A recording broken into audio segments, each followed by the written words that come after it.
Hello and welcome to Phoenix Gaming. I'm your host Nick Henning, and I want to talk about going to Rookscon in Bozeman, Montana, which is a small first-year convention that I attended because it was put on by Rooks, which is run by a friend of mine, and also they sponsored my flight out to Vegas last year.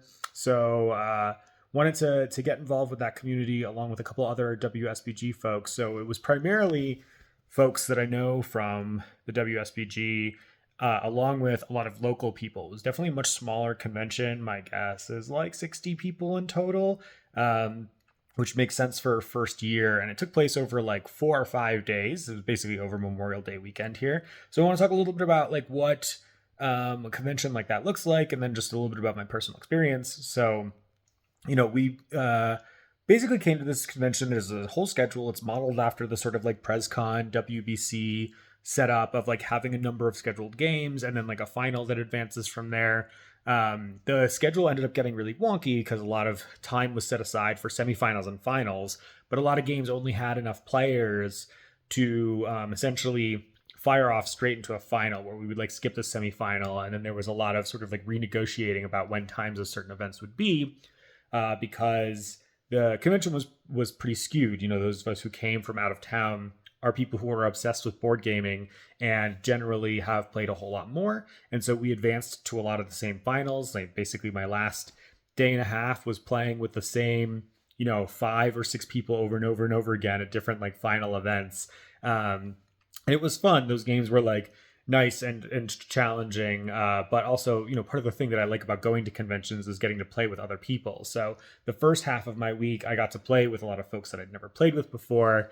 And it was a really cool community here. I mean, it's clear that they centralize mostly around this Rooks gaming store, which I think is maybe the only gaming store in Bozeman, Montana. And it's a really, really cool community of super nice people. Like I obviously got to spend a fair amount of time with just a few number of people. Like being at a smaller convention was actually really exciting because it gave the opportunity to like make, maybe not like friends, but make sort of like more familiarities and like acquaintances much faster, because you'd see someone at a table, you'd see them later that day, or look over their shoulder while they're playing something else, and made it really quick to have like conversations with folks that maybe I'd be a little bit shyer at other conventions. So I really liked the idea of playing with a smaller group of people. It did make some of the tournament structures a little bit goofy and silly. Like there were definitely a number of games that like basically didn't even have a final table. They really only fired like 1 or 2 games at all, or they would like fire 2 games and then like first and second would like advance. Like I advanced in Arc Nova off of like a limp-in second place, and it was a close second place, but it was only a close second place because I got a lucky Cobra off the top of the deck, and then ended up going on to like win the finals, which was like very silly because I like barely deserved to be there. Not that I'm a stranger to advancing on something weak. I've been doing that at WBC for years and years. It's always kind of worth checking and seeing what happens. But that happened a lot at this event just because of the size of the tournament. One thing that was really nice about the convention too is that I think they basically just gave GMs the autonomy to choose whatever games they wanted to put in. And so I played a handful of games that I normally wouldn't be playing at other conventions. Either they don't exist, or the tournament scene for them is like not really something that I'm into. So an example of one of those games is Apiary, which I've only played 1 or 2 times prior to this convention, to the point that I like needed to relearn the rules to play the game. Fortunately for me, I made friends with the game designer after she designed the game. And so I was able to hop on Discord and get some some download tips, which helped me out quite a bit.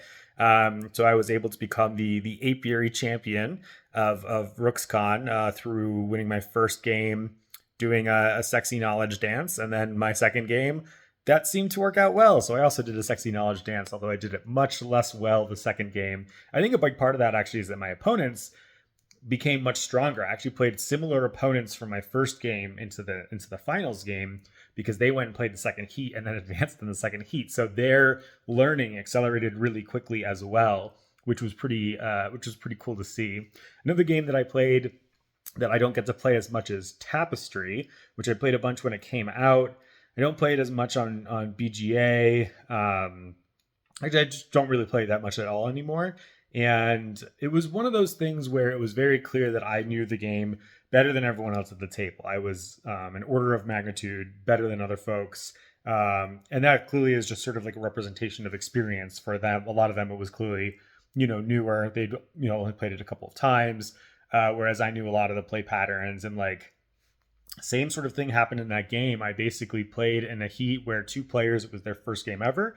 And one of them was like, this game is cool. I'm going to go play in the third heat of it. And then he advanced to the finals off of the back of that. So I played him again, even though I just like essentially have helped coach him through the first game that we'd played together. So that's kind of, again, a reflection of that small community, and like watching other people get to do that learning was really cool.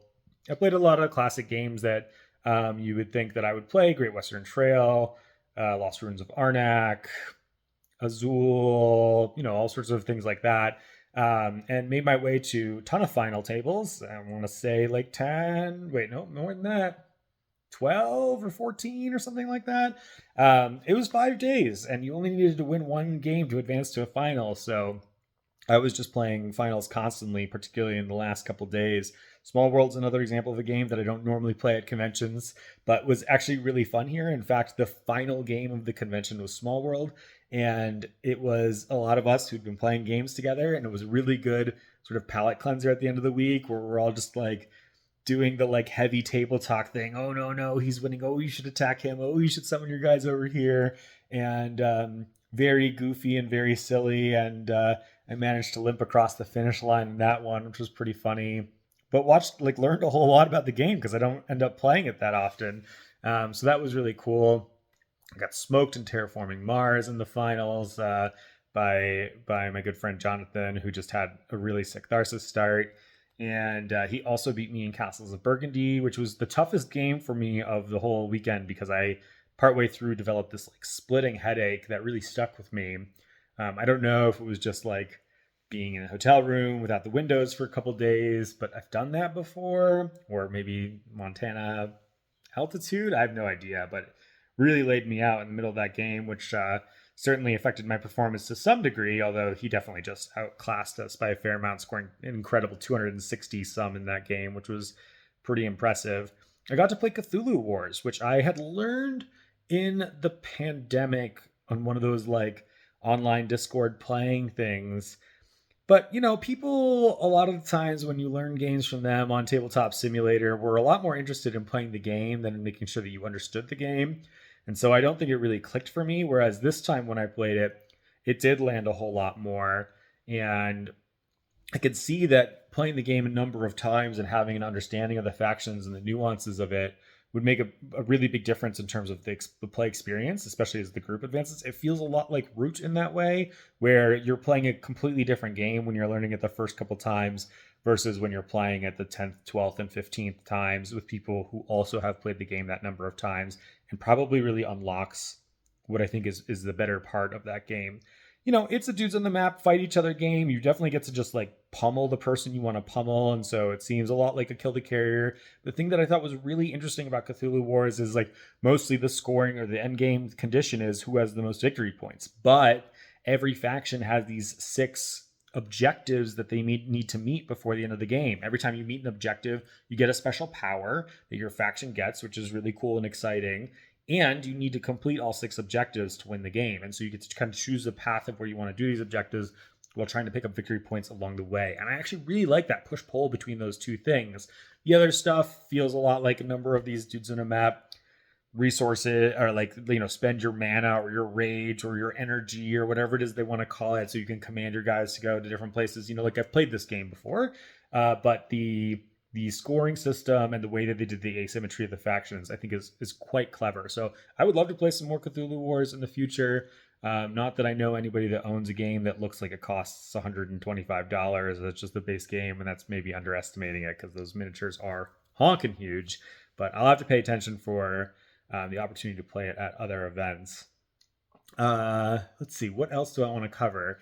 I played a great game of Great Western Trail, where we had 2 builders who were off to a very good start, but the game went for 100 years. And so I was able to do almost everything as engineers. I punted at the end and made a really silly mistake, which would have won me the game.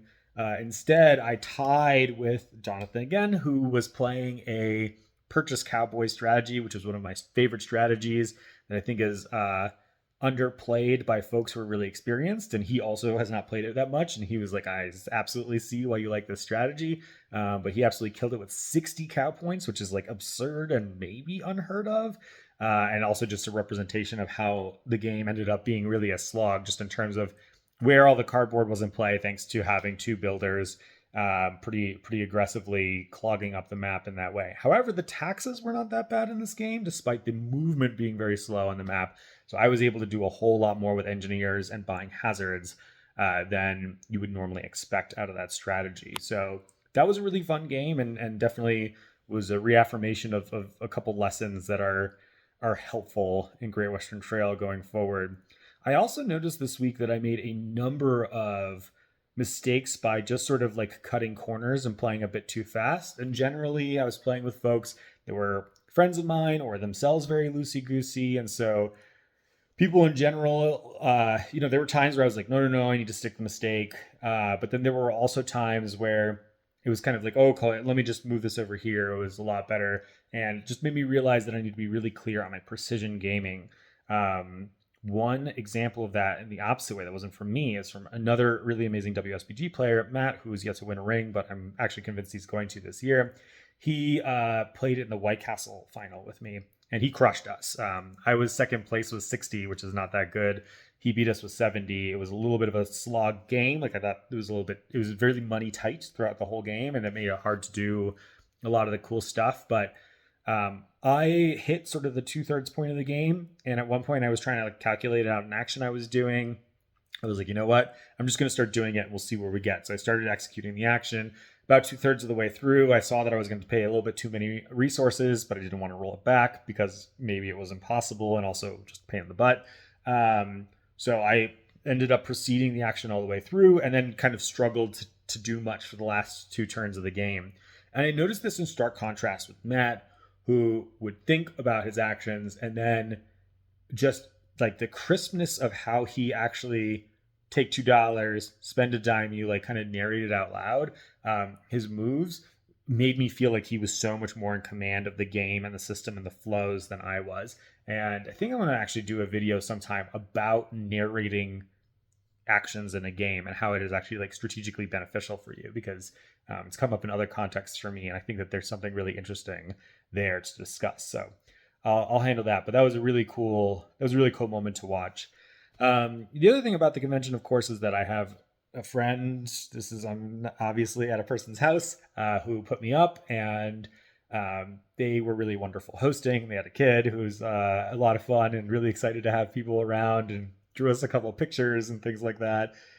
So that was really sweet, which really added to the convention experience, and also that like small townliness. Like I think that if I had like stayed at the hotel, I wouldn't have had as much fun, because there was this dynamic of like going home at the end of the day that a lot of the local players, of course, already had, in a different sort of way. They're going to their own home. I'm going somewhere that is like where I'm being hosted, and that feeling was definitely a lot of fun. So the opportunity to take advantage of conventions where you know folks or can see folks, I think really adds a lot.